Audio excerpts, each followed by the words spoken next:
மனதிருந்தால் கேளுங்கள். மதம் வேறு, நற்செய்தி வேறு. உலகில் பல நூறு மதங்கள் உண்டு. ஆனால் முழு உலகத்திற்கும் ஒரு நற்செய்தி தான் உண்டு. அன்புள்ள கிறிஸ்தவர்கள் மதத்தின் மீது ஆர்வம் காட்டுவதில்லை.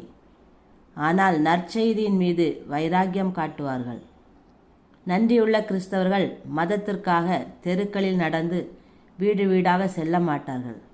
ஆனால் நற்செய்திக்காக காடு மேடு பள்ளம் மலை குன்று என செல்வார்கள்.